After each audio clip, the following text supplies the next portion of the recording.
Rerum Novarum, Encyclical of Pope Leo XIII, on Capital and Labor. To our venerable brethren, the patriarchs, primates, archbishops, bishops, and other ordinaries of places having peace and communion with the Apostolic See. Subheading: Rights and Duties of Capital and Labor.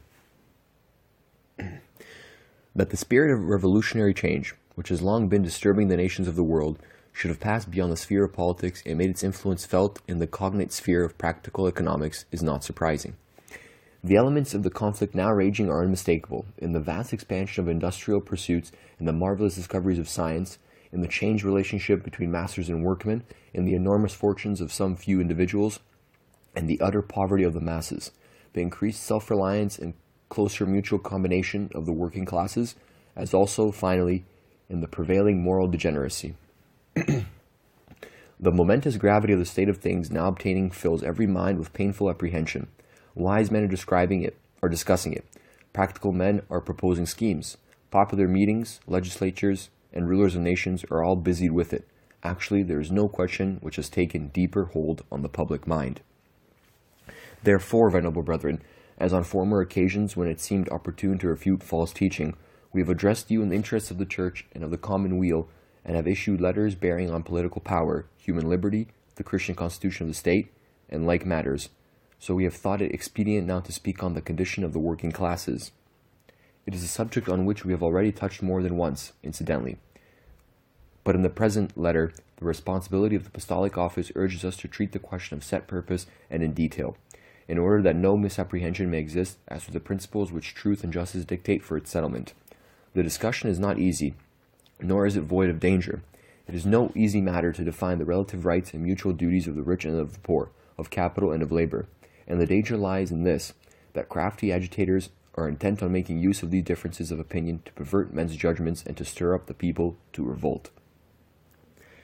In any case, we clearly see, and on this there is general agreement, that some opportune remedy must be found quickly for the misery and wretchedness pressing so unjustly on the majority of the working class. For the ancient working men's guilds were abolished in the last century, and no other protective organization took their place. Public institutions and the law set aside the ancient religion. Hence, by degrees it has come to pass that working men have been surrendered, isolated, and helpless to the hard-heartedness of employers and the greed of unchecked competition. The mischief has been increased by rapacious usury, which, although more than once condemned by the Church, is, nevertheless, under a different guise, but with like injustice, still practiced by covetous and grasping men. To this must be added that the hiring of labor and the conduct of trade are concentrated in the hands of comparatively few, so that a small number of very rich men have been able to lay upon the teeming masses of the laboring poor a yoke little better than that of slavery itself. To remedy these wrongs, the socialists, working on the poor man's envy of the rich, are striving to do away with private property and contend that individual possessions should become the common property of all, to be administered by the state or by municipal bodies. They hold that by thus transferring property from private individuals to the community, the present mischievous state of things will be set to rights, inasmuch as each citizen will then get his fair share of whatever there is to enjoy. But their contentions are so clearly powerless to end the controversy that were they carried into effect, the working man himself would be among the first to suffer. They are, moreover, emphatically unjust, for they would rob the lawful possessor, distort the functions of the state, and create utter confusion in the community. It is surely undeniable that, when a man engages in remunerative labor, the impelling reason and motive of his work is to obtain property, and thereafter to hold it as his very own. If one man hires out to another his strength or skill, he does so for the purpose of receiving in return what is necessary for the satisfaction of his needs. He therefore expressly intends to acquire a right full and real, not only to the remuneration, but also to the disposal of such remuneration, just as he pleases. Thus, if he lives sparingly, saves money, and, for greater security, invests his savings in land, the land, in such case, is his only wages under another form, and, consequently, a working man's little estate thus purchased should be as completely at his full disposal as are the wages he receives for his labor. But it is precisely in such power of disposal that ownership obtains, whether the property consists of land or chattels. Socialists, therefore, by endeavoring to transfer the possessions of individuals to the community at large, strike at the interests of every wage earner, since they would deprive him of the liberty of disposing of his wages, and thereby of all hope and possibility of increasing his resources and of bettering his condition in life. What is a far greater moment, however, is the fact that the remedy they propose is manifestly against justice. For every man has by nature the right to possess property as his own. This is one of the chief points of distinction between man and the animal creation, for the brute has no power of self-direction, but is governed by two main instincts, which keep his powers on the alert, impel him to develop them in a fitting manner, and stimulate and determine him to action without any power of choice. One of these instincts is self-preservation, the other the propagation of the species. Both can attain their purpose by means of things which lie within range. Beyond their verge, the brute creation cannot go, for they are moved to action by their senses only, and in the special direction which these suggest. But with man it is wholly different. He possesses, on the one hand, the full perfection of the animal being, and hence enjoys at least as much as the rest of the animal kind, the fruition of things material. But animal nature, however perfect, is far from representing the human being in its completeness, and is in truth but humanity's humble handmaid, made to serve and to obey. It is the mind, or reason, which is the predominant element in us who are human creatures. It is this which renders a human being human, and distinguishes him essentially from the brute. And on this very account, the man alone among the animal creation is endowed with reason. It must be within his right to possess things not merely for temporary and momentary use, as other living things do, but to have and to hold them in stable and permanent possession. He must have not only things that perish in the use, but those also which, though they have been reduced into use, continue for further use in after time. This becomes still more clearly evident if man's nature be considered a little more deeply. For man, fathoming by his faculty of reason matters without number, linking the future with the present and being master of his own acts, guides his ways under the eternal law and the power of God, whose providence governs all things.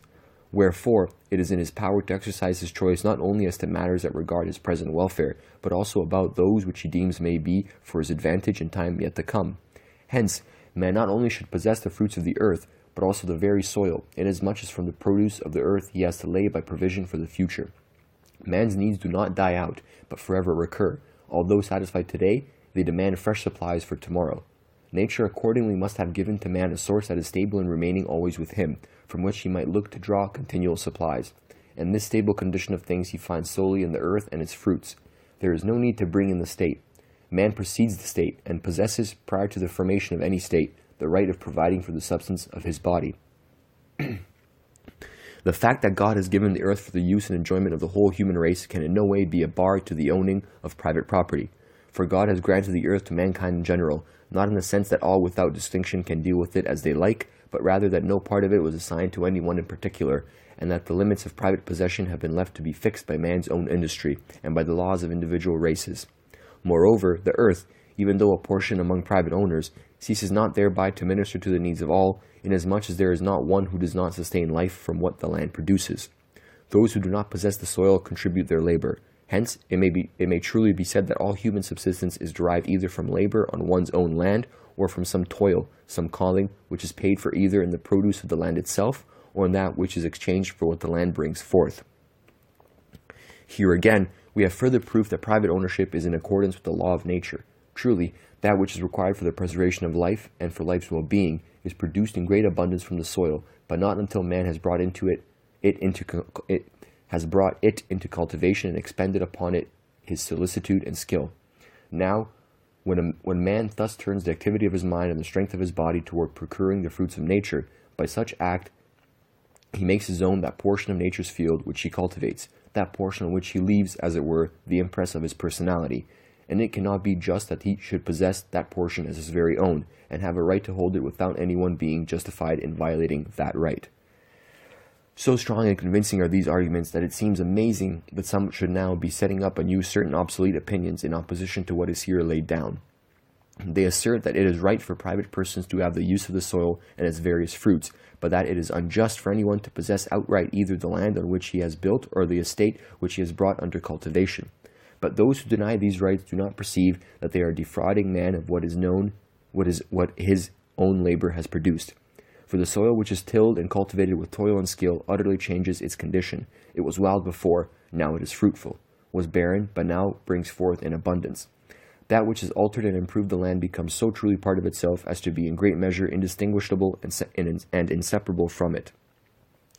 Is it just that the fruit of a man's own sweat and labor should be possessed and enjoyed by anyone else?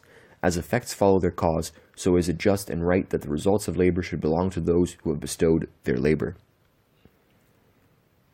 With reason, then, the common opinion of mankind, little affected by the few dissentients who have contended for the opposite view, have found in the careful study of nature and in the laws of nature the foundations of the division of property, and the practice of all ages has consecrated the principle of private ownership as being preeminently in conformity with human nature, and as conducing in the most unmistakable manner to the peace and tranquility of human existence. The same principle is confirmed and enforced by the civil laws which, so long as they are just, derive from the law of nature their binding force. The authority of the divine law adds its sanction, forbidding us in severest terms even to covet that which is another's. Thou shalt not covet thy neighbor's wife, nor his house, nor his field, nor his manservant, nor his maidservant, nor his ox, nor his ass, nor anything that is his. The rights here spoken of, belonging to each individual man, are seen in a much stronger light when considered in relation to man's social and domestic obligations. In choosing a state of life, it is indisputable that all are at full liberty to follow the counsel of Jesus Christ as to observing virginity, or to bind themselves by the marriage tie. No human law can abolish the natural and original right of marriage, nor in any way limit the chief and principal purpose of marriage ordained by God's authority from the beginning: increase and multiply. Hence we have the family, the society of a man's house, a society very small, one must admit, but nonetheless a true society, and one older than any state. Consequently, it has rights and duties peculiar to itself, which are quite independent of the state. That right to property, therefore, which has been proved to belong naturally to individual persons, must then likewise belong to a man in his capacity of head of a family. Nay, that right is all the stronger in proportion as the human person receives a wider extension in the family group. It is a most sacred law of nature that a father should provide food and all necessaries for those whom he has begotten.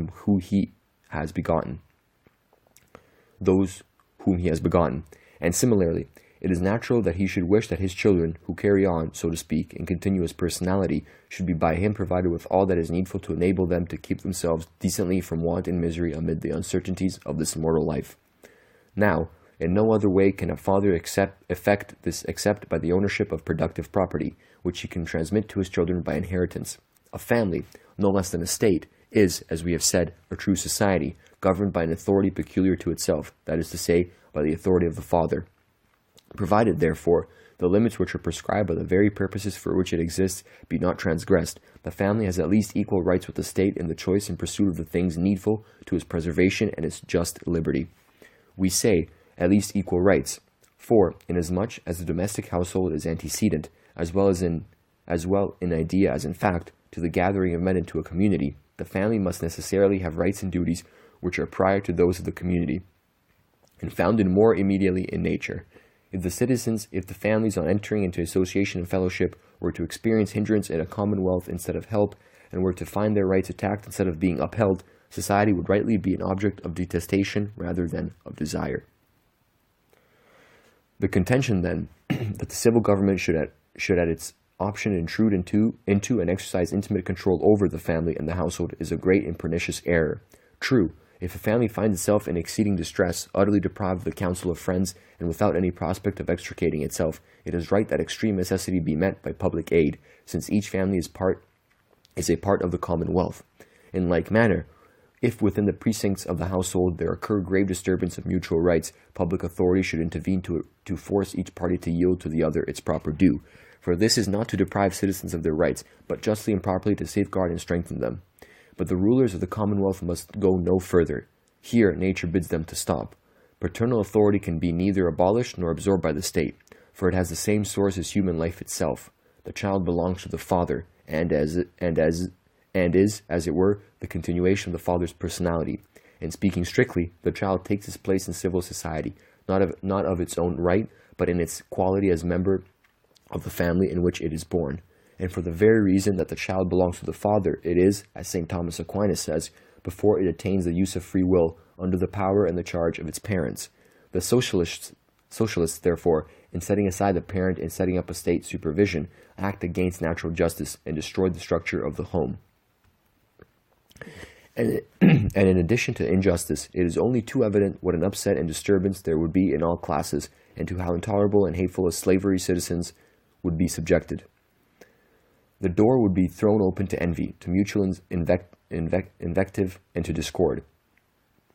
The sources of wealth themselves would run dry, for no one would have any interest in exerting his talents or his industry, and that ideal equality about which they entertained pleasant dreams would be in reality the leveling down of all to a like condition of misery and degradation.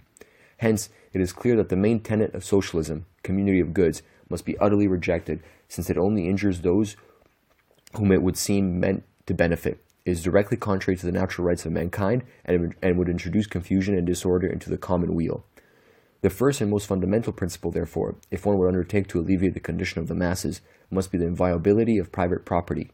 This being established, we proceed to show where the remedy sought for must be found.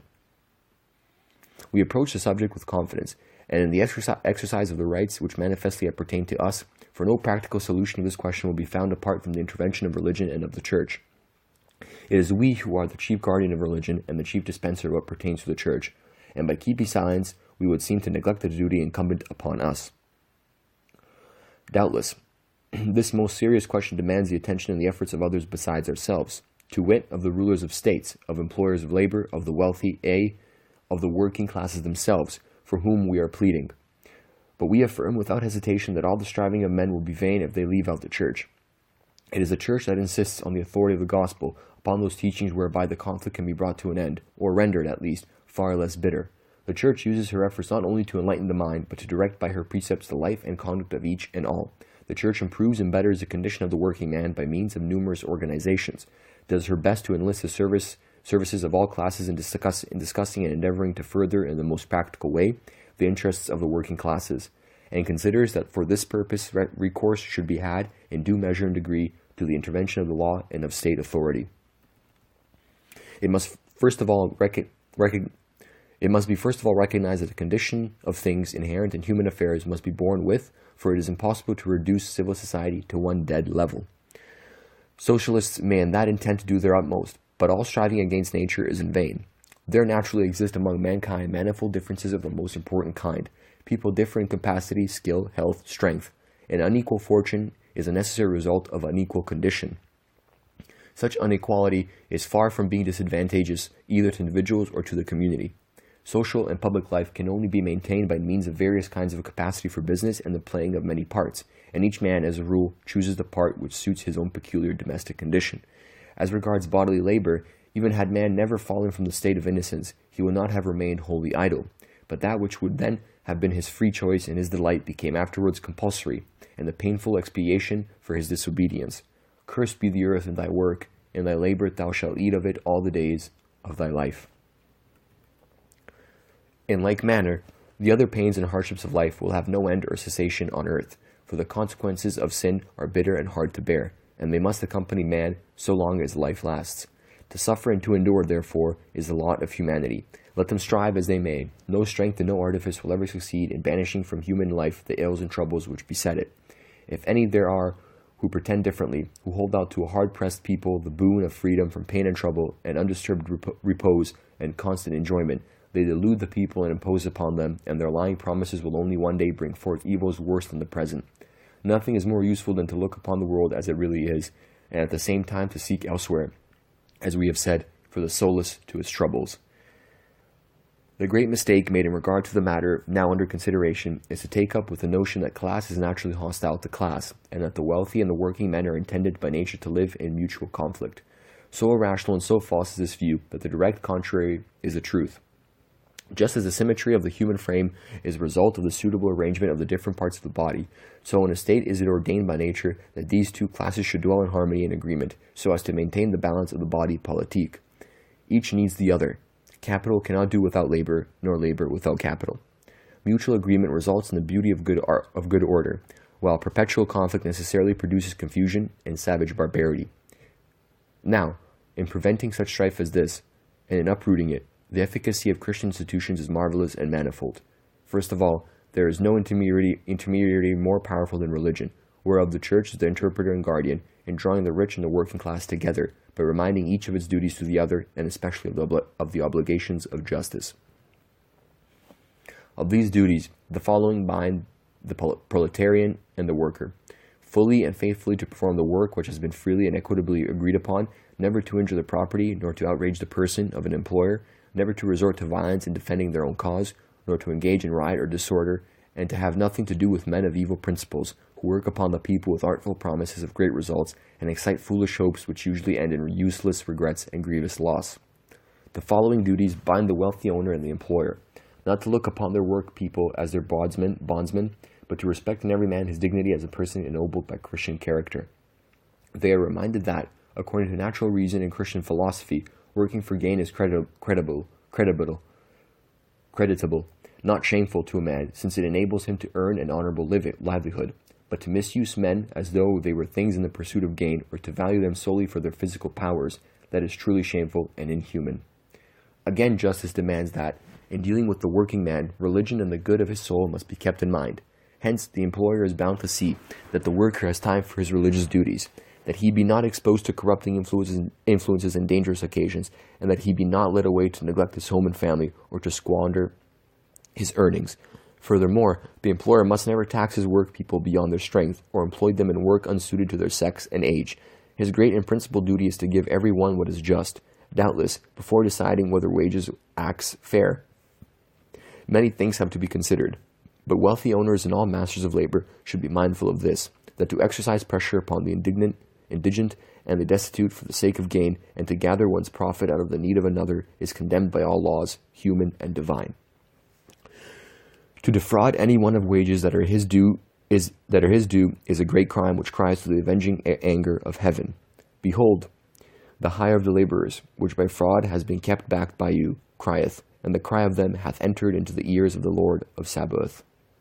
Lastly, the rich must religiously refrain from cutting down the workmen's earnings, whether by force, by fraud, or by usurious dealing, and with all the greater reason because the laboring man is, as a rule, weak and unprotected, and because his slender means should in proportion to their scantiness be accounted sacred. Were these precepts carefully obeyed and followed out, would they not be sufficient of themselves to keep under all strife and all its causes? But the Church, with Jesus Christ as her master and guide, aims higher still. She lays down precepts yet more perfect, and tries to bind class to class in friendliness and good feeling. The things of earth cannot be understood or valued aright without taking into consideration the life to come, the life that will know no death. Exclude the idea of futurity, and forthwith the very notion of what is good and right would perish. Nay, the whole scheme of the universe would become a dark and unfathomable mystery. The great truth which we learn from nature herself is also the grand Christian dogma on which religion rests as on its foundation, that, when we have given up this present life, then shall we really begin to live. God has not created us for the perishable and transitory things of earth, but for things heavenly and everlasting. He has given us this world as a place of exile, and not as our abiding place. As for riches and the other things which men call good and desirable, whether we have them in abundance or are lacking in them, so far as eternal happiness is concerned, it makes no difference. The only important thing is to use them aright. Jesus Christ, when he redeemed us with plentiful redemption, took not away the pains and sorrows which in such large proportion are woven together in the web of our mortal life. He transformed them into motives of virtue and occasions of merit, and no man can hope for eternal reward unless he follow in the blood-stained footprints of his Savior. If we suffer with him, we shall also reign with him. Christ's labors and sufferings, accepted of his own free will, have marvelously sweetened all suffering and all labor. And not only by his example, but by his grace and by the hope held forth of everlasting recompense, has he made pain and grief more easy to endure. For that which is at present momentary and light of our tribulation worketh for us above measure exceedingly an eternal weight of glory. Therefore, those whom fortune favors are warned that riches do not bring freedom from sorrow and are of no avail for eternal happiness, but rather are obstacles, that the rich should tremble at the threatenings of Jesus Christ, threatenings so unwanted in the mouth of our Lord, and that a most strict account must be given to the supreme judge for all we possess. The chief and most excellent rule for the right use of money is one the heathen philosophers hinted at, but which the Church has traced out clearly, and has not only made known to men's minds, but is impressed upon their lives. It rests on the principle that it is one thing to have a right to the possession of money, and another to have a right to use money as one wills. Private ownership, as we have seen, is a natural right of man, and to exercise that right, especially as members of society, is not only lawful, but absolutely necessary. It is lawful, says St. Thomas Aquinas, for a man to hold private property, and it is also necessary for the carrying on of human existence. But if the question be asked, how must one's possessions be used, the Church replies without hesitation in the words of the same holy doctor. Man should not consider his material possessions as his own, but as common to all, so as to share them without hesitation when others are in need. Whence the Apostle, with command the rich of this world, to offer with no stint, to apportion largely. True, no one is commanded to distribute to others that which is required for his own needs and those of his household, nor even to give away what is reasonably required to keep up becomingly his condition in life, for no one ought to live other than becomingly. But when what necessity demands has been supplied, and one's standing fairly taken thought for, it becomes a duty to give to the indigent out of what remains over. Of that which remaineth, give alms. It is a duty not of justice, save in extreme cases, but of Christian charity, a duty not enforced by human law. But the laws and judgments of men must yield place to the laws and judgments of Christ, the true God, who in many ways urges on his followers to the practice of almsgiving. It is more blessed to give than to receive. And who will count a kindness done or refused to the poor as done or refused to himself? As long as you did it to one of my least brethren, you did it to me. To sum up, then, what has been said, whoever has received from the divine bounty a large share of temporal blessings, whether they be external and material or gifts of the mind, has received them for the purpose of using them for the perfecting of his own nature, and, at the same time, that he may employ them as the steward of God's providence for the benefit of others. He that hath a talent, said St. Gregory the Great, let him see that he hide it not. He that hath abundance, let him quicken himself to mercy and generosity. He that hath art and skill, let him do his best to share the use and the utility hereof with his neighbor. As for those who possess not the gifts of fortune, they are taught by the Church that in God's sight poverty is no disgrace, and that there is nothing to be ashamed of in earning their bread by labor. This is enforced by what we see in Christ himself, who, whereas he was rich for our sakes, became poor, and who, being the Son of God and God himself, chose to seem and to be considered the son of a carpenter, nay, did not disdain to spend a great part of his life as a carpenter himself. Is not this the carpenter, the son of Mary? From contemplation of this divine model, it is more easy to understand that the true worth and nobility of man lie in his moral qualities, that is, in virtue. That virtue is, moreover, the common inheritance of men, equally within the reach of high and low, rich and poor, and that virtue, and virtue alone, wherever found, will be followed by the rewards of everlasting happiness. Nay, God himself seems to incline rather to those who suffer misfortune, for Jesus Christ calls the poor blessed. He lovingly invites those in labor and grief to come to him for solace, and he displays the tenderest charity toward the lowly and the oppressed. These reflections cannot fail to keep down the pride of the well-to-do, and to give heart to the unfortunate, to move the former to be generous and the latter to be moderate in their desires. Thus, the separation which pride would set up tends to disappear, nor will it be difficult to make rich and poor join hands in friendly concord. But, if Christian precepts prevail, the respective classes will not only be united in the bonds of friendship, but also in those of brotherly love. For they will understand and feel that all men are children of the same common Father, who is God, that all have alike the same last end, which is God himself, who alone can make either men or angels absolutely and perfectly happy, that each and all are redeemed and made sons of God by Jesus Christ, the firstborn among many brethren, that the blessings of nature and the gifts of grace belong to the whole human race in common, and that from none except the unworthy is withheld the inheritance of the kingdom of heaven. If sons, heirs also, heirs indeed of God, and co-heirs with Christ. Such is the scheme of duties and of rights which is sown forth to the world by the gospel. Would it not seem that, were society penetrated with ideas like these, strife must quickly cease? But the Church, not content with pointing out the remedy, also applies it. For the Church does her utmost to teach and to train men, and to educate them, and by the intermediary of her bishops and clergy diffuses her salutary teachings far and wide. She strives to influence the mind and the heart, so that all may willingly yield themselves to be formed and guided by the commandments of God. It is precisely in this fundamental and momentous matter on which everything depends that the Church possesses a power peculiarly her own. The instruments which she employs are given to her by Jesus Christ himself, for the very purpose of reaching the hearts of men, and drive their efficiency from God. They alone can reach the innermost heart and conscience, and bring men to act from a motive of duty, to control their passions and appetites, to love God and their fellow men with a love that is outstanding and of the highest degree, and to break down courageously every barrier which blocks the way to virtue. On this subject, we need but recall for one moment the examples recorded in history Of these facts there cannot be any shadow of doubt. For instance, that civil society was renovated in every part by Christian institutions, that in the strength of that renewal the human race was lifted up to better things, nay, that it was brought back from death to life, and to so excellent a life that nothing more perfect had been known before, or will come to be known in the ages that have yet to be. Of this beneficent transformation, Jesus Christ was at once the first cause and the final end. As from him all came, so to him all was all to be brought back. For, when the human race, by the light of the gospel message, came to know the grand mystery of the incarnation of the Word and the redemption of man, at once the life of Jesus Christ, God and man, pervaded every race and nation, and interpenetrated them with his fate, his precepts, and his laws. And if human society is to be healed now, in no other way can it be healed save by return to Christian life and Christian institutions. When a society is perishing, the wholesome advice to give to those who would restore it is to call it to the principles from which it sprang, for the purpose and perfection of an association is to aim at and to attain that for which it is formed, and its efforts should be put in motion and inspired by the end and object which originally gave it being. Hence, to fall away from its primal constitution implies disease, to go back to it, recovery. And this may be asserted with utmost truth both of the whole body of the Commonwealth and of that class of its citizens, by far the great majority, who get their living by their labor. Neither must it be supposed that the solicitude of the Church is so preoccupied with the spiritual concerns of her children as to neglect their temporal and earthly interests. Her desire is that the poor, for example, should rise above poverty and wretchedness and better their condition in life, and for this she makes a strong endeavor. By the fact that she calls men to virtue and forms them to its practice, she promotes this in no slight degree.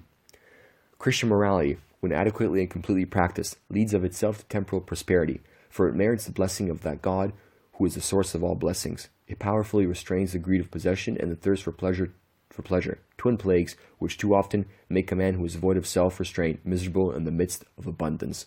It makes men supply for the lack of means through economy, teaching them to be content with frugal living, and further keeping them out of the reach of those vices which devour not small incomes merely, but large fortunes, and dissipate many a goodly inheritance. The Church, moreover, intervenes directly in behalf of the poor, by setting on foot and maintaining many associations which she knows to be efficient for the relief of poverty. Herein, again, she has always succeeded so well as to have even extorted the praise of her enemies. Such was the ardor of brotherly love among the earliest Christians, that numbers of those who were in better circumstances despoiled themselves of their possessions in order to relieve their brethren, whence neither was there any one needy among them.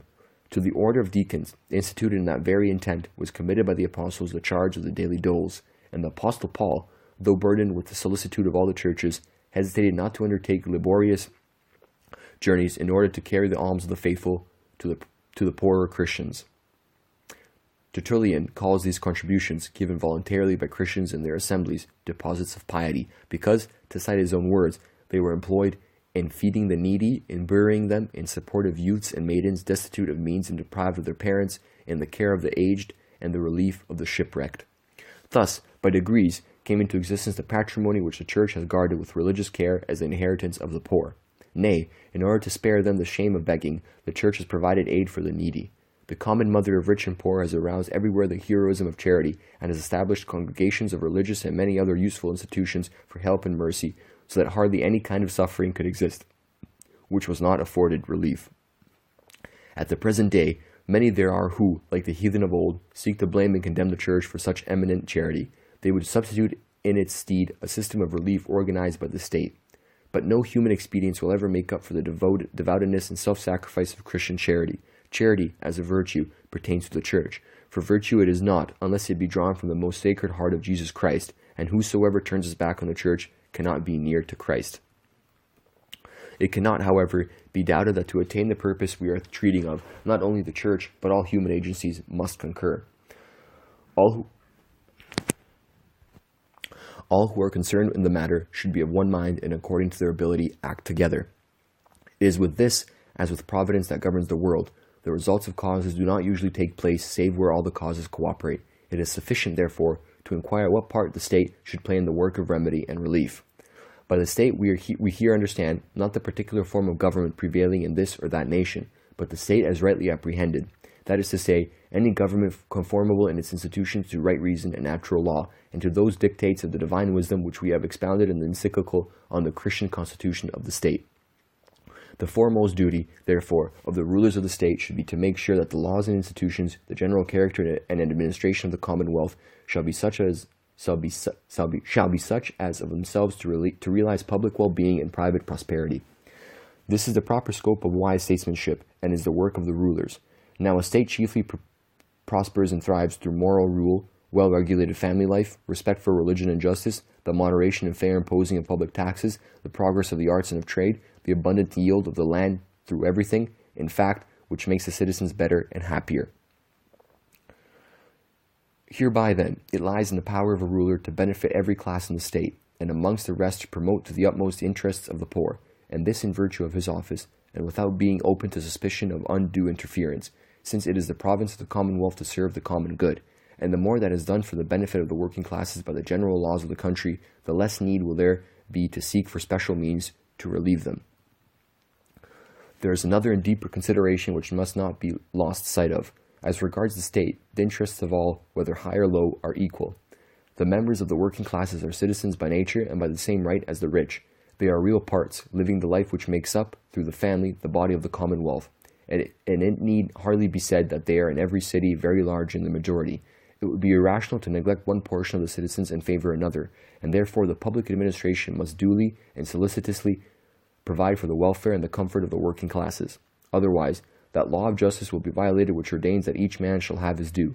To cite the wise words of St. Thomas Aquinas, as the part and the whole are in a certain sense identical, so that which belongs to the whole in a sense belongs to the part. Among the many and grave duties of rulers who would do their best for the people, the first and chief is to act with strict justice, with that justice which is called distributive, toward each and every class alike. But although all citizens, without exception, can and ought to contribute to that common good in which individuals share so advantageously to themselves, yet it should not be supposed that all can contribute in a like way and to the same extent. No matter what changes may occur in the forms of government, there will ever be differences and inequalities of condition in the state. Society cannot exist or be conceived of without them. Some there must be who devote themselves to the work of the Commonwealth, who make the laws or administer justice, or whose advice and authority govern the nation in times of peace and defend it in war. Such men clearly occupy the foremost place in the state, and should be held in highest estimation, for their work concerns most nearly and effectively the general interests of the community. Those who labor at a trade or calling do not promote the general welfare in such measure as this, but they benefit the nation, if less directly, in a most important manner. We have insisted, it is true, that, since the end of society is to make men better, the chief good that society can possess is virtue. Nevertheless, it is the business of a well-constituted body politique to see to the provision of those material and external helps, the use of which is necessary to virtuous action. Now, for the provision of such commodities, the labor of the working class, the exercise of their skill, and the employment of their strength in the cultivation of the land and in the workshops of trade, is especially responsible and quite indispensable. Indeed, their cooperation is in this respect so important that it may be truly said that it is only by the labor of working men that states grow rich. Justice, therefore, demands that the interests of the working classes should be carefully watched over by the administration, so that they who contribute so largely to the advantage of the community may themselves share in the benefits which they create, that being housed, clothed, and bodily fit, they may find their life less hard and more endurable. It follows that whatever shall appear to prove conducive to the well-being of those who work should obtain favorable consideration. There is no fear that solicitude of this kind will be harmful to any interest. On the contrary, it will be to the advantage of all, for it cannot but be good for the Commonwealth to shield from misery those on whom it so largely depends for the things that it needs. We have said that the state must not absorb the individual or the family. Both should be allowed free and untrammeled action so far as is consistent with the common good and the interest of others. Rulers should, nevertheless, anxiously safeguard the community and all its members. The community, because the conservation thereof is so emphatically the business of the supreme power, that the safety of the Commonwealth is not only the first law, but it is a government's whole reason of existence. And the members, because both philosophy and the gospel concur in laying down that the object of the government of the state should be, not the advantage of the ruler, but the benefit of those over whom he is placed, as the power to rule comes from God, and is, as it were, a participation in his, the highest of all sovereignties, it should be exercised as the power of God is exercised, with the fatherly solicitude which not only guides the whole, but reaches also individuals. Whenever the general interest or any particular class suffers or is threatened with harm, which can in no other way be met or prevented, the public authority must step in to deal with it. Now, it is to the interest of the community, as well as of the individual, that peace and good order should be maintained, that all things should be carried on in accordance with God's laws and those of nature, that the discipline of family life should be observed and that religion should be obeyed, that a high standard of morality should prevail both in public and private life, that justice should be held sacred and that no one should injure another with impunity, that the members of the Commonwealth should grow up to man's estate strong and robust and capable, if need be, of guarding and defending their country. If by a strike of workers or concerted interruption of work there should be imminent danger of disturbance to the public peace, or if circumstances were such as that among the working class the ties of family life were relaxed, if religion were found to suffer through the workers not having time and opportunity afforded them to practice its duties, if in workshops and factories there were danger to morals through the mixing of the sexes or from other harmful occasions of evil, or if employers laid burdens upon their workmen which were unjust, or degraded them with conditions repugnant to their dignity as human beings. Finally, if health were endangered by excessive labor or by work unsuited to sex or age, in such cases there can be no question but that, within certain limits, it will be right to invoke the aid and authority of the law. The limits must be determined by the nature of the occasion which calls for the law's interference, the principle being that the law must not undertake more nor proceed further than is required for the remedy of the evil or the removal of the mischief. Rights must be religiously respected wherever they exist, and it is the duty of the public authority to prevent and to punish injury, and to protect everyone in the possession of his own. Still, when there is question of defending the rights of individuals, the poor and badly off have a claim to a special consideration. The richer class have many ways of shielding themselves, and stand less in need of help from the state, whereas the mass of the poor have no resources of their own to fall back upon, and must chiefly depend upon the assistance of the state. And it is for this reason that wage earners, since they mostly belong in the mass of the needy, should be specially cared for and protected by the government.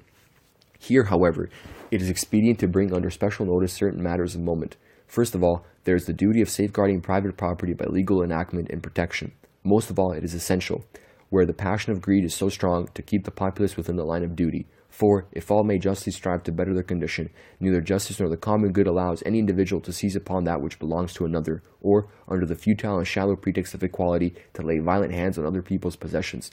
Most true it is that by far the larger part of the workers prefer to better themselves by honest labor rather than by doing any wrong to others.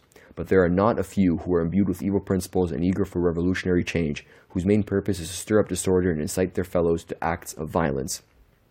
The authority of the law should intervene to put restraint upon such firebrands, to save the working classes from being led astray by their maneuvers, and to protect lawful owners from spoliation. When work people have recourse to a strike and become voluntarily idle, it is frequently because the hours of labor are too long, or the work too hard, or because they consider their wages insufficient. The grave inconvenience of this not uncommon occurrence should be obviated by public remedial measures.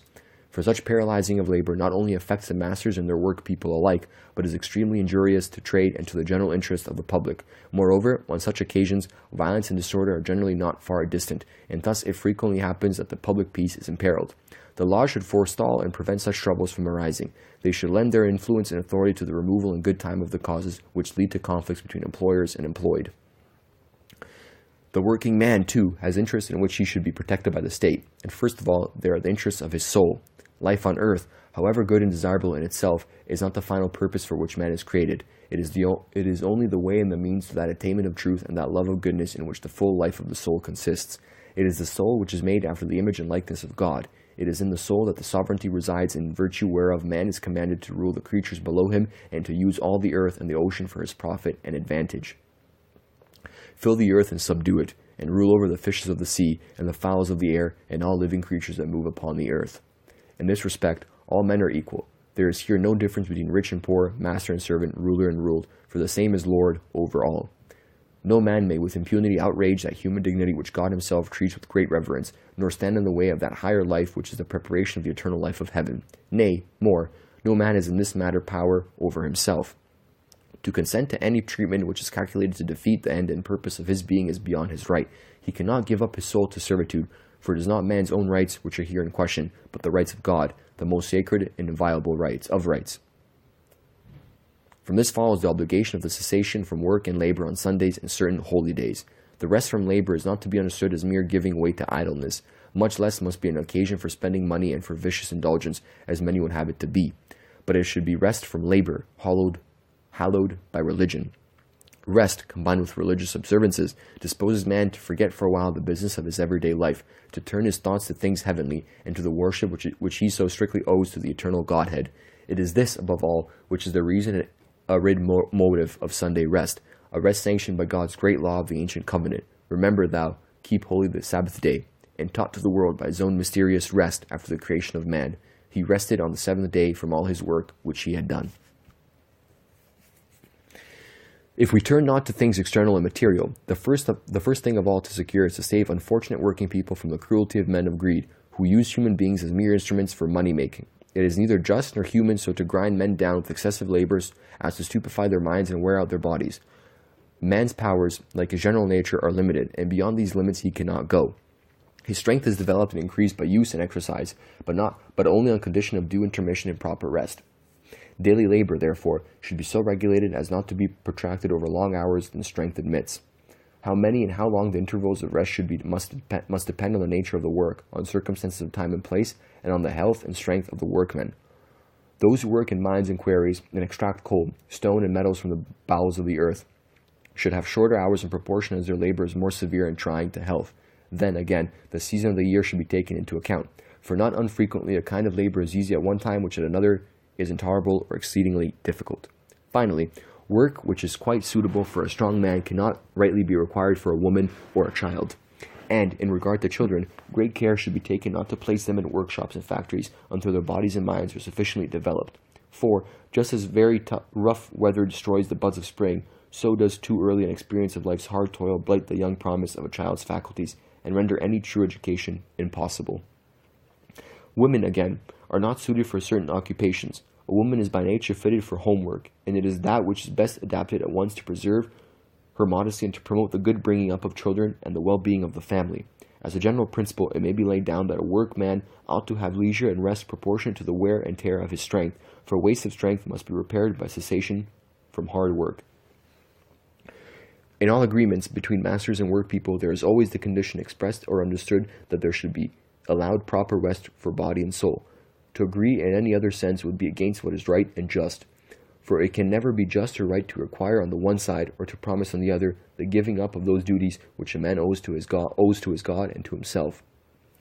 We now approach a subject of great importance, and one in respect of which, if extremes are to be avoided, right notions are absolutely necessary. Wages, as we are told, are regulated by free consent, and therefore the employer, when he pays what was agreed upon, has done his part and seemingly is not called upon to do anything beyond. The only way, it is said, in which injustice might occur would be if the master refused to pay the whole of the wages, or if the workman should not complete the work undertaken. In such cases, the public authority should intervene, to see that each obtains his due, but not under any other circumstances. To this kind of argument, a fair-minded man will not easily or entirely assent. It is not complete, for there are important considerations which it leaves out of account altogether. To labor is to exert oneself for the sake of procuring what is necessary for the various purposes of life, and chief of all for self-preservation. In the sweat of thy face thou shalt eat bread. Hence, a man's labor necessarily bears two notes or characters. First of all, it is personal, inasmuch as the force which acts is bound up with the personality and is the exclusive property of him who acts, and further, was given to him for his advantage. Secondly, man's labor is necessary, for without the result of labor a man cannot live, and self-preservation is a law of nature, which it is wrong to disobey. Now, were we to consider labor merely in so far as it is personal, doubtless it would be within the workman's right to accept any rate of wages whatsoever. For in the same way as he is free to work or not, so is he free to accept a small wage or even none at all. But our conclusion must be very different if, together with the personal element in a man's work, we consider the fact that work is also necessary for him to live. These two aspects of his work are separable in thought, but not in reality. The preservation of life is the bounden duty of one and all, and to be wanting therein is a crime. It necessarily follows that each one has a natural right to procure what is required in order to live, and the poor can procure that in no other way than by what they can earn through their work.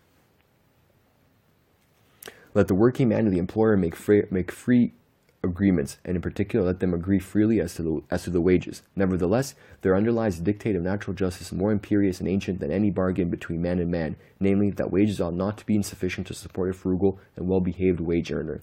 If through necessity or fear of a worse evil the workman accept harder conditions because an employer or contractor will afford him no better, he is made the victim of force and injustice.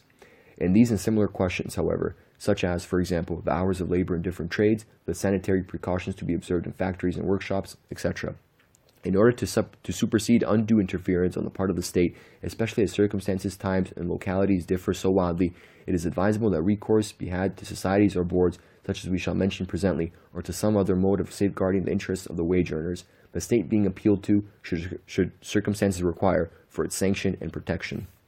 If a workman's wages be sufficient to enable him comfortably to support himself, his wife, and his children, he will find it easy, if he be a sensible man, to practice thrift, and he will not fail, by cutting down expenses, to put by some little savings and thus secure a modest source of income.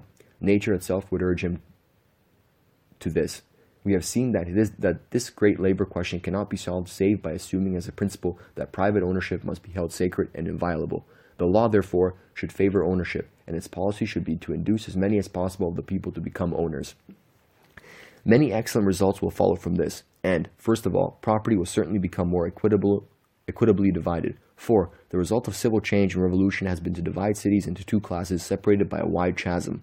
On the one side there is the party which holds power because it holds wealth, which has in its grasp the whole of labor and trade, which manipulates for its own benefit and its own purposes all the sources of supply, and which is not without influence even in the administration of the commonwealth. On the other side there is the needy and powerless multitude, sick and sore in spirit and ever ready for disturbance. If working people can be encouraged to look forward to obtaining a share in the land, the consequence will be that the gulf between vast wealth and sheer poverty will be bridged over, and the respective classes will be brought nearer to one another. A further consequence will result in the great abundance of the fruits of the earth. Men always work harder and more readily when they work on that which belongs to them. Nay, they learn to love the very soil that yields in response to the labor of their hands, not only food to eat, but an abundance of good things for themselves and those that are dear to them. That such a spirit of willing labor would add to the produce of the earth and to the wealth of the community is self-evident, and a third advantage would spring from this.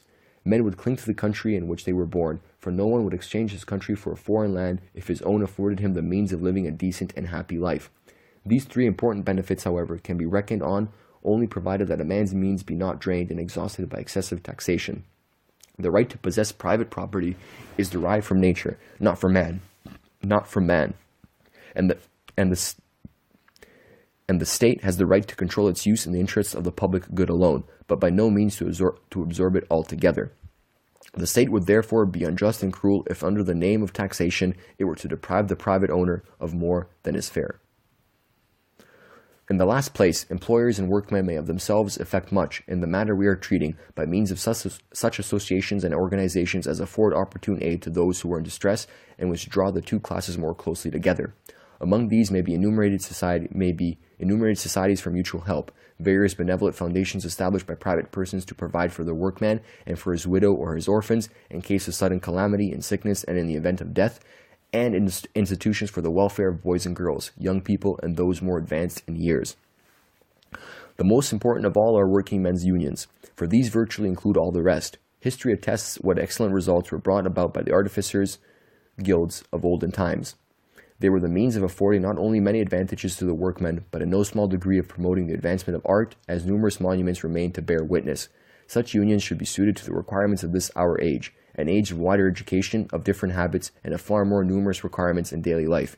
It is gratifying to know that there are actually in existence not a few associations of this nature, consisting either of workmen alone or of workmen and employers together, but it were greatly to be desired that they should become more numerous and more efficient. We have spoken of them more than once, yet it will be well to explain here how notably they are needed, to show that they exist of their own right, and what should be their organization and their mode of action.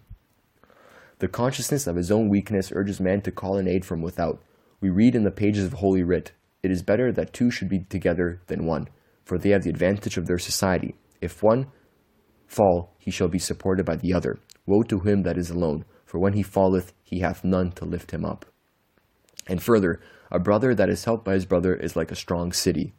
It is this natural impulse which binds men together in civil society, and it is likewise this which leads them to join together in associations which are, it is true, lesser and not independent societies, but, nevertheless, real societies. These lesser societies and the larger society differ in many respects because their immediate purpose and aim are different. Civil society exists for the common good, and hence is concerned with the interests of all in general, albeit with individual interests also in their due place and degree. It is therefore called the public society, because by its agency, as St. Thomas of Aquinas says, men establish relations in common with one another in the setting up of a commonwealth. But societies which are formed in the bosom of the commonwealth are styled private, and rightly so, since their immediate purpose is the private advantage of the associates. Now, a private society, says St. Thomas again, is one which is formed for the purpose of carrying out private objects, as when 2 or 3 enter into partnership with the view of trading in common. Private societies, then, although they exist within the body politique and are severally part of the commonwealth, cannot nevertheless be absolutely and as such prohibited by public authority. For, to enter into a society of this kind is the natural right of man, and the state has for its office to protect natural rights, not to destroy them, and if it forbid its citizens to form associations, it contradicts the very principle of its own existence, for both they and it exist in virtue of the like principle, namely, the natural tendency of man to dwell in society. There are occasions, doubtless, when it is fitting that the law should intervene to prevent certain associations, as when men join together for purposes which are evidently bad, unlawful, or dangerous to the state. In such cases, public authority may justly forbid the formation of such associations, and may dissolve them if they already exist. But every precaution should be taken not to violate the rights of individuals and not to impose unreasonable regulations under pretense of public benefit. For laws only bind when they are in accordance with right reason, and, hence, with the eternal law of God. And here we are reminded of the confraternities, societies, and religious orders which have arisen by the Church's authority and the piety of Christian men. The annals of every nation down to our own days bear witness to what they have accomplished for the human race. It is indisputable that on grounds of reason alone, such associations, being perfectly blameless in their object, possess the sanction of the law of nature. In the religious aspect, they claim rightly to be responsible to the Church alone. The rulers of the state accordingly have no rights over them, nor can they claim any share in their control. On the contrary, it is the duty of the state to respect and cherish them, and, if need be, to defend them from attack. It is notorious that a very different course has been followed, more especially in our own times. In many places, the state authorities have laid violent hands on these communities and committed manifold injustice against them. It has placed them under control of the civil law, taken away their rights as corporate bodies, and despoiled them of their property. In such property, the Church had her rights. Each member of the body had his or her rights, and there were also the rights of those who had founded or endowed these communities for a definite purpose, and, furthermore, of those for whose benefit and assistance they had their being. Therefore, we cannot refrain from complaining of such spoliation as unjust and fraught with evil results, and with all the more reason do we complain because, at the very time when the law proclaims that association is free to all, we see that Catholic societies, however peaceful and useful, are hampered in every way, whereas the utmost liberty is conceded to individuals whose purposes are at once hurtful to religion and dangerous to the commonwealth. Associations of every kind, and especially those of working men, are now far more common than heretofore.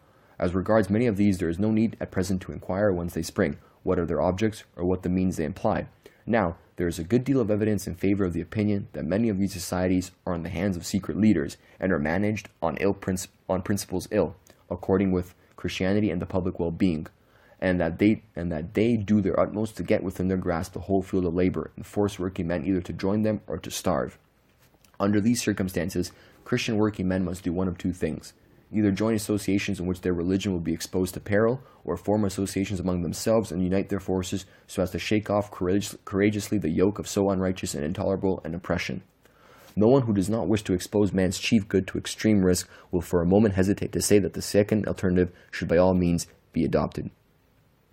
Those Catholics are worthy of all praise, and they are not a few, who, understanding what the times require, have striven, by various undertakings and endeavors, to better the condition of the working class by rightful means. They have taken up the cause of the working man, and have spared no efforts to better the condition both of families and individuals, to infuse a spirit of equity into the mutual relations of employers and employed, to keep before the eyes of both classes the precepts of duty and the laws of the gospel, that gospel which, by inculcating self-restraint, keeps men within the bounds of moderation, and tends to establish harmony among the divergent interests in the various classes which compose the body politique. It is with such ends in view that we see men of eminence meeting together for discussion, for the promotion of concerted action, and for practical work. Others, again, strive to unite working men of various grades into associations, help them with their advice and means, and enable them to obtain fitting and profitable employment. The bishops, on their part, bestow their ready goodwill and support. and with their approval and guidance, many members of the clergy, both secular and regular, labor assiduously in behalf of the spiritual interest of the members of such associations. And there are not wanting Catholics blessed with affluence who have, as it were, cast in their lot with the wage earners, and who have spent large sums in founding and widely spreading benefit and insurance societies, by means of which the working man may without difficulty acquire through his labor not only many present advantages, but also the certainty of honorable support in days to come. How greatly such manifold and earnest activity has benefited the community at large is too well known to require us to dwell upon it. We find therein grounds for most cheering hope in the future, provided always that the associations we have described continue to grow and spread, and are well and wisely administered. The state should watch over these societies with citizens banded together in accordance with their rights, but it should not thrust itself into their peculiar concerns and their organization, for things move and live by the spirit inspiring them, and may be killed by the rough grasp of a hand from without. In order that an association may be carried on with unity of purpose and harmony of action, its administration and government should be firm and wise. All such societies, being free to exist, have the further right to adopt such rules and organization as may best conduce to the attainment of their respective objects. We do not judge it possible to enter into minute particulars touching the subject of organization. This must depend on national character, on practice and experience, on the nature and aim of the work to be done, on the scope of the various trades and employments, and on other circumstances of fact and of time, all of which should be carefully considered. To sum up, then, we may lay it down as a general and lasting law that working men's associations should be so organized and governed as to furnish the best and most suitable means for attaining what is aimed at, that is to say, for helping each individual member to better his condition to the utmost in body, soul, and property. It is clear that they must pay special and chief attention to the duties of religion and morality, and that social betterment should have this chiefly in view. Otherwise, they will lose wholly their special character and end by becoming little better than those societies which take no account whatever of religion. What advantage can it be to a working man to obtain by means of society material well-being if he engenders his soul for lack of spiritual food? What doth it profit a man if he gain the whole world and suffer the loss of his soul? This, as our Lord teaches, is the mark or character that distinguishes the Christian from the heathen. After all these things do the heathen seek. Seek ye first the kingdom of God and his justice, and all these things shall be added unto you. Let our associations, then, look first and before all things to God. Let religious instruction have therein the foremost place, each one being carefully taught what is his duty to God, what he has to believe, what to hope for, and how he is to work out his salvation. And let all be warned and strengthened with special care against wrong principles and false teaching. Let the working man be urged and led to the worship of God, to the earnest practice of religion, and, among other things, to the keeping holy of Sundays and holy days. Let him learn to reverence and love Holy Church, the common mother of us all, and hence to obey the precepts of the Church and to frequent the sacraments, since they are the means ordained by God for obtaining forgiveness of sin and leading a holy life. The foundations of the organization being thus laid in religion, we next proceed to make clear the relations of the members one to another, in order that they may live together in concord and go forward prosperously and with good results.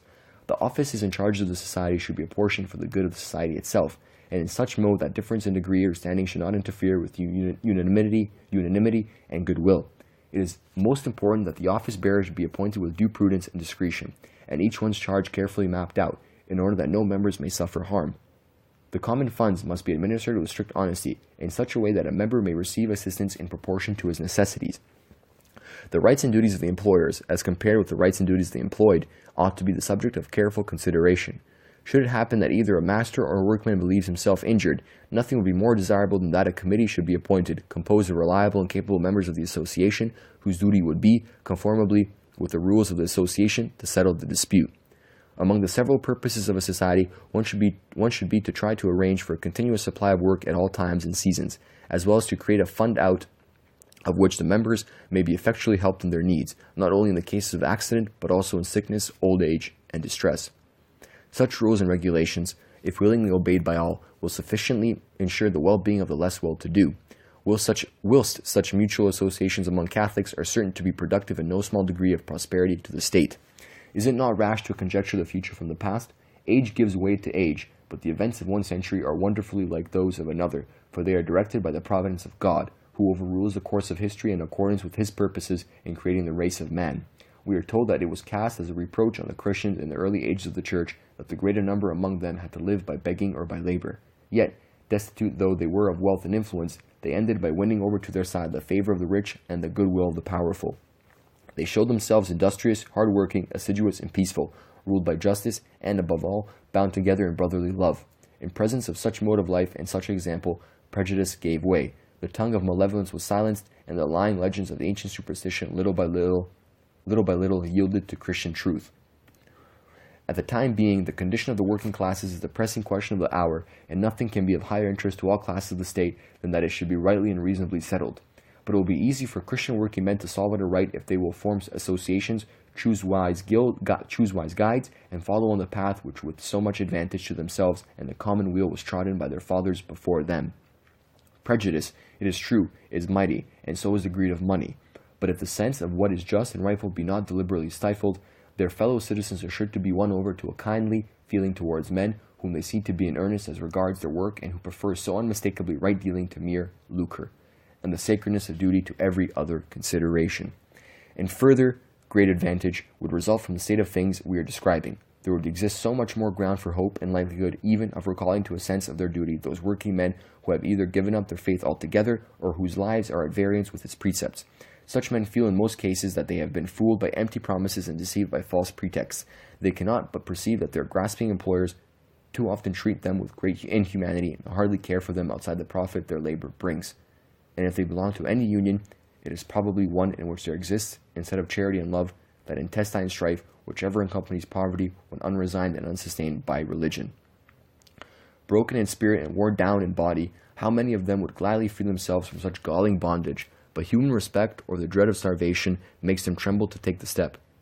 To such as these Catholic associations are of incalculable service by helping them out of their difficulties, inviting them to companionship and receiving the returning wanderers to a haven where they may securely find repose. We have now laid before you, venerable brethren, both who are the persons and what are the means whereby this most arduous question must be solved. Every one should put his hand to the work which falls to his share, and that at once and straight away, lest the evil which is already so great become through delay and absolutely beyond remedy. Those who rule the commonwealth should avail themselves of the laws and institutions of the country.